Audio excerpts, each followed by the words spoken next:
संज्ञान में बात को लाएंगे कि साहब ये बताइए कि कैसे आपने इनको बेल दिया है, कैसे इनको आप समाज में बाहर रहने की अनुमति दे रहे हैं। और सम्राट चौधरी की अंतिम बात इनके अपराध की गाथा की, सिर्फ हत्या के अभियुक्त नहीं है। बिहार में पुरानी पत्रकारिता करने वाले लोग, आपने शिल्पी गौतम के रेप और हत्याकांड की कहानी सुनी होगी। आपने You call yourself mid like mediocre, not failing, not flying, not first, not last. You judge your beginning against someone else's ending, but mid isn't mediocre.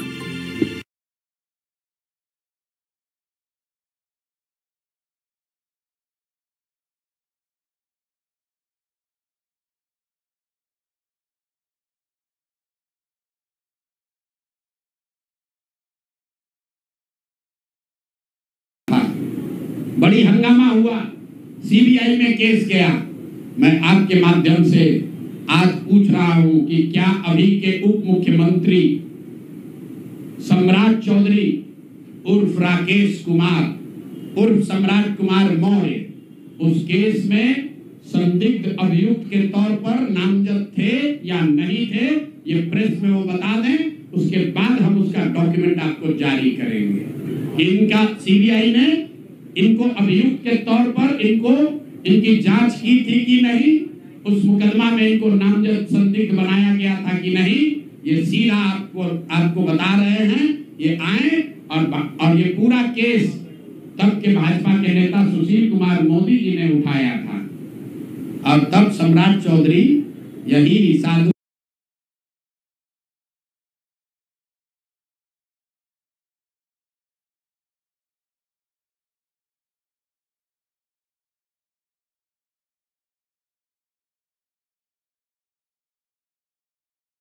Yadav और राजद के गैंग के हिस्सा थे।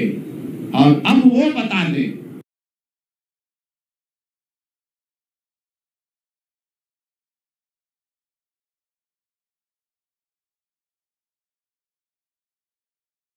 हम इतना ही बोल रहे हैं। अभी से भी गांधी जी ने कहा है गलती हो गई तो आकर माफी मांग लो, आकर बताइए कि उस केस में आप अभियुक्त के तौर पर आपको सीबीआई ने आपकी जांच की थी कि नहीं की थी, आपके सैंपल टेस्ट लिए गए थे कि नहीं लिए गए थे, आपके उस घटना में क्या संलिप्तता है नहीं है, ये बताइए।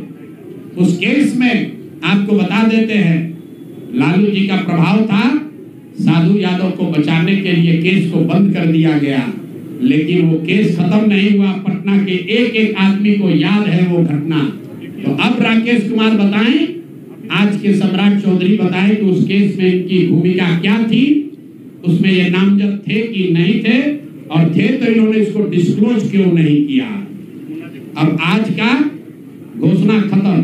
मैंने अपनी बात बताई कि हमारे पास पैसा कहां से आया, कितना किसने दिया, कितना टैक्स भरा, और जो पैसा बचा उसका मैंने क्या किया। दूसरी बात मैंने अशोक चौधरी को बताया। अशोक चौधरी से पहले पाक साहब बनने वाले वैभव विकास न्यास पर सीधे सवाल है कि जनता देख रही है, ईमानदार अगर आप हैं तो सामने आइए और जवाब दीजिए कि 100 करोड़ रुपए की संपत्ति आपने पिछले 1-1.5 साल में पटना में कैसे खरीदी है, और अशोक चौधरी ने आपको पैसा दिया है या नहीं दिया है, किसी दूसरे ने दिया है कि नहीं। तीसरी बात मैंने कही कि अशोक चौधरी पर 200 करोड़ का हमने बताया है, 200 करोड़ का बेनामी संपत्ति खरीदने का आरोप लगाया है। आज अशोक चौधरी ने शायद ये कहा है कि अब वो कानूनी दाव पेच छोड़कर राजनीतिक लड़ाई लड़ेंगे। इससे बात नहीं बनेगी। कानून का मदद लेकर जनता के आंख में धूल झोंकने का जो कोशिश किए हो अशोक चौधरी, या तो मानहानि का नोटिस आधिकारिक तौर पर वापस लीजिए, नहीं तो 7 दिन के अंदर आप पर 500 करोड़ की जो और बेनामी संपत्ति का कागज मेरे पास है, उसको भी बिहार की जनता के सामने जारी करेंगे। और चौथी बात जो मैंने बताई, अभी के उप मुख्यमंत्री सम्राट चौधरी, जिन पर 6 लोगों की हत्या के जो अभियुक्त हैं, और कोर्ट ने जिनको राहत नहीं दी, बरी नहीं किया, सिर्फ नाबालिग होने के गलत सर्टिफिकेट की वजह से कोर्ट ने इनको छोड़ा। खुद मान लिया है अपने इलेक्शन एफिडेविट में कि 1995 में उनकी उम्र 26 साल थी। तो अब अशोक चौधरी को तुरंत पद से बर्खास्त करके उनको गिरफ्तार किया जाना चाहिए। सम्राट चौधरी, ये दोनों चौधरी में कंफ्यूज कर गए। सम्राट चौधरी उप मुख्यमंत्री को जो हत्या के अभियुक्त हैं, इनको पद से सिर्फ इसलिए लेना है, इनको पुलिस अगर गिरफ्तार नहीं करती है तो जन सुराज कोर्ट में मूव करेगा। कल हम लोग गवर्नर से टाइम लेंगे। और अंतिम बात जो मैंने कहा कि अगर इससे भी बात नहीं बनती है, इनका आपराधिक चरित्र खुलकर नहीं आपको दिखता है, तो शिल्पी गौतम हत्याकांड में अपनी भूमिका पर आकर प्रेस में बता दें कि ये उसमें एक संदिग्ध अभियुक्त के तौर पर सीबीआई ने इनकी जांच करी थी कि नहीं करी थी। अगर ये कहते हैं नहीं की थी तो हम आपको डॉक्यूमेंट जारी करेंगे, सीबीआई के डॉक्यूमेंट, कि इनकी स्थिति उसमें क्या थी। अब मेरा बात खत्म हुआ, अब आपको जो सवाल करना है वो कर लीजिए। आरजेडी कांग्रेस की चुप्पी क्या कहती है सर इस केस में? आरजेडी कांग्रेस की चुप्पी ये कहती है कि चोर चोर मौसेरे भाई, ये हमाम में सब नंगे हैं।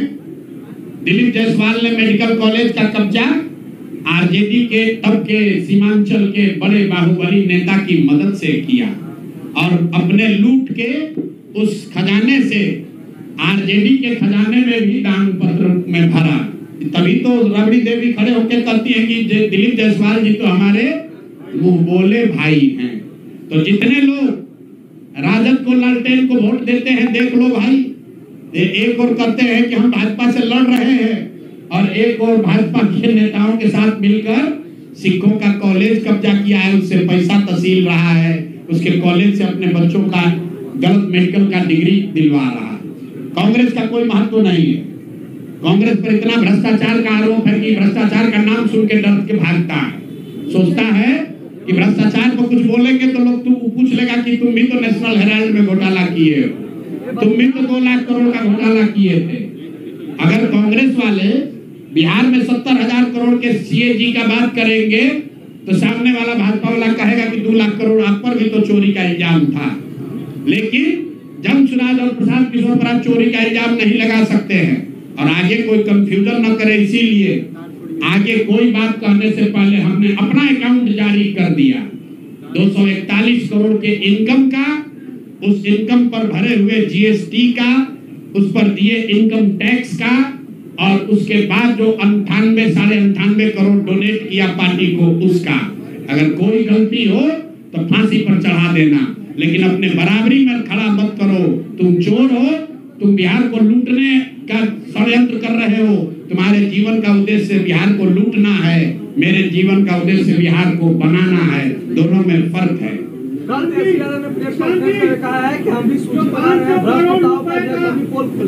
तेजस्वी यादव अगर सूची बनाएंगे तो सबसे पहले तो अपने दोनों मामा का नाम लिखना पड़ेगा, साधु यादव, सुभाष यादव। उसके बाद अपने माता पिताजी का नाम लिखना पड़ेगा। चारा चोरी के मामले में लैंड फॉर जॉब में जाने कितने लोगों का जमीन लिखवा लिए उसके मामले में। उसके बाद तेजस्वी यादव का वो अपने उन जिला के राजद के बाहुबली नेताओं का नाम लिखना पड़ेगा जिन्होंने अपराध, अपहरण, जमीन रंगारी, हत्या के आधार पर अपना साम्राज्य खड़ा किया है। तो पहले इनका नाम जारी करेंगे। वर्तमान सरकार की बात कर रहे हैं, ये सब सरकारी में तो है। अभी तेजस्वी यादव भी तो सरकार में थे 2 साल से पहले। सरकार और विपक्ष दोनों पर वो पैसा नहीं लेते हैं। उनका विधायक पैसा नहीं लेता है, सैलरी नहीं लेता है, उनके विधायक को घर नहीं मिला है। तेजस्वी यादव को जेट प्लस सिक्योरिटी मिली, उसका पैसा कौन भर रहा है? बिहार की जनता भर रही है।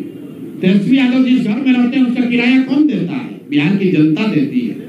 राजद का, कांग्रेस का जो विधायक है उसका महीना का पैसा कौन देता है? बिहार की जनता देती है। बिहार की जनता से भत्ता ले रहे हो, सैलरी ले रहे हो, तो तुम चोरी करोगे तो तुम उसका जारी नहीं होगा। हम क्यों नहीं बोल रहे हैं राजद पर? क्योंकि ये तो जाने हुए चोर हैं। पूरा बिहार जानता है ये चोर है। इस चोर को चोर कहने का क्या फायदा है? जो चोर है उसको बिहार की जनता ने सिर्फ जाना नहीं, सत्ता से उखाड़ कर फेंक दिया। 2005 के बाद सत्ता के इर्द गिर्द भी आने नहीं दिया। ये बिहार की जनता की समझदारी है। लेकिन उनको चोर बताकर जो लोग सत्ता में आए, जिन पर जनता ने भरोसा किया, वो कितने बड़े अपराधी हैं। उन पर भी हत्या, अपहरण, लूट का वही संगीन अपराध का इल्जाम है जो राजद के नेताओं पर था। इसीलिए तो प्रशांत किशोर और जनसुराज की जरूरत है। ये हमाम में सब नंगे हैं और बिहार की जनता देख रही है, पीछे हटने वाले नहीं हैं। चाहे कुछ भी परिणाम हो जाए, इनको जीना इनका हराम कर देंगे। जनता इनको, इनके नेता, इनके पार्टी इनको बर्खास्त करेगी। अगर वो नहीं करेंगे तो जनता इनको बर्खास्त करेगी। अगर वो भी नहीं करेगा तो कोर्ट में जाएंगे। इनको लड़ाते लड़ाते जब तक इंसाफ नहीं होगा छोड़ेंगे नहीं। बीजेपी के अशोक चौधरी के प्रॉपर्टी की बात कर रहे हैं। अशोक चौधरी नेता वो कह रहे हैं कि प्रशांत का जो बयान है वो कह रहे हैं कि अगर पार्टी के लिए जो पैसा आता है उसके लिए ना तो हम मॉल खरीदेंगे ना तो जमीन खरीदेंगे, लेकिन बीपीएससी अभ्यर्थी जिस समय प्रोटेस्ट कर रहे थे उस समय प्रशांत किशोर तो भैया तुमको बताए, अभी सुने नहीं यार, प्रशांत किशोर की इनकम 241 करोड़ है डिक्लेयर्ड इनकम, जिस पर टैक्स भरते हैं 3 साल में। कितना? 241 करोड़।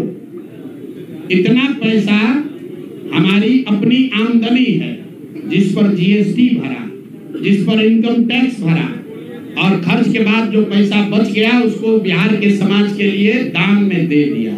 98 करोड़ 50 लाख रुपया जाकर देख। और ये हम नहीं कह रहे हैं, भारत सरकार के इनकम टैक्स में फाइल है, जाकर चेक कर लीजिएगा और आपको भी दे देंगे, आप भी देख लीजिएगा।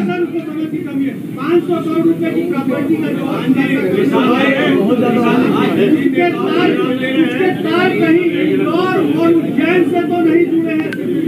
मेरे भाई ये देखिए, मैंने आपको कहा दिलीप जायसवाल पर हम लोग कोई इन्वेस्टिगेटिंग एजेंसी नहीं है। अगर हर मंत्री के सारे भ्रष्टाचार के पैसे और संपत्ति का हम घोषणा करने लगे तो 2-4 दिन ये प्रेस चलता रहेगा। हमने दिलीप जायसवाल को बताया कि आदमी अपराधी है, भ्रष्टाचारी है। उसके बाद वो आदमी सरेंडर कर गया, मूर्छित हो गया। बिहार की जनता ने मान लिया भाई ये गलती मान रहा है, उसको हमने छोड़ दिया। छोड़ा सिर्फ नवंबर तक है। कल जब व्यवस्था बनेगी तो उन पर ट्रायल चलेगा, कॉलेज वापस लिया जाएगा और उन्होंने जो गलती की है उस पर सजा होगी। सुनिए एक मिनट। अब अशोक चौधरी पर कहा गया 200 करोड़ की बेनामी संपत्ति का। अशोक चौधरी का 200 करोड़ रुपया थोड़ी ना है, वो तो सैकड़ों करोड़ रुपया और कमाए हैं। 200 करोड़ पे 50 करोड़ की का पेपर हम लोगों ने जारी कर दिया। अब बोल रहा है कि अभी से भी बिहार की जनता से माफी मांग लो। पूरा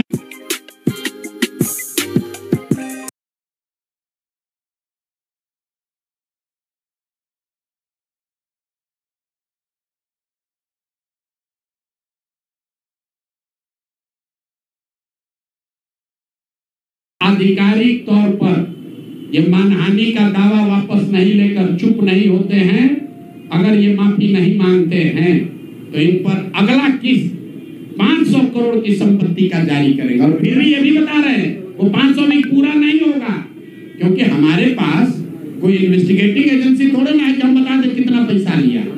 जितना आया है उतना जारी कर रहे हैं। इसका मतलब हम 200 कर रहे हैं, इसका मतलब ये मत समझिए कि अशोक चौधरी 200 करोड़ का घोटाला किए। अरे घोटाला तो बहुत 100 करोड़ का किया है। 200 करोड़ का पेपर आ गया, उसके बाद अभी 500 करोड़ का और आ गया है। अब अगर दम है तो फिर से मानहानि का दावा कर लो। आपको बता रहे 7 दिन के अंदर जो दावा किए हैं उस पर भी अगर पीछे नहीं हटे तो ये 500 करोड़ का जारी होगा। अब ये कौन होगा जब जारी करेंगे? देखिएगा कि उज्जैन है कि इंदौर है कि मुक्तेश्वर, सुनिए अब सुनना चाहते हैं तो मुक्तेश्वर है कि पटना है, वो सुन रहे होंगे, उनको दिख रहा होगा कि हम कहां से बोल रहे हैं। रांची है कि दिल्ली है कि मुक्तेश्वर धाम है कि पटना बाईपास है, वो सारी जमीन का कागज जारी कर देंगे। आज किसको बोले हैं कि हम कानूनी चीज से बंद कर रहे हैं? किसको बोले? किसी को बोले हैं कि नहीं बोले? एएनआई को बोले हैं। आप नेताओं का नाम ले रहे हैं, सम्राट चौधरी या दिलीप जायसवाल, सब नेताओं को बीजेपी विधानसभा चुनाव लड़ाने की तैयारी कर रही है। लड़ाई तो दिख जाएगा कि बीजेपी का यही चरित्र है। और जनता अगर उनको चुनकर ला देगी तो जनता इस बात के लिए तैयार रहे कि अगर आप समाज में हत्यारों को लुटेरों को वोट देकर जिताओगे तो आप अपने दुर्दशा के लिए खुद ही जिम्मेवार होगे। हमारा काम है आपको बताना, आपको सीखना है सीखो। आप ये भी कह सकते हैं कि कल सम्राट चौधरी जीत कर आ जाएंगे, क्या होगा? पहली बात तो ये चुनाव लड़ेंगे नहीं, इनकी हिम्मत नहीं है। अशोक चौधरी चुनाव लड़े हैं, सम्राट चौधरी चुनाव लड़े हैं भाई, ये चुनाव लड़ने वाले लोग नहीं हैं, ये सब नॉमिनेशन से आते हैं। भाजपा में जदयू में जो लोग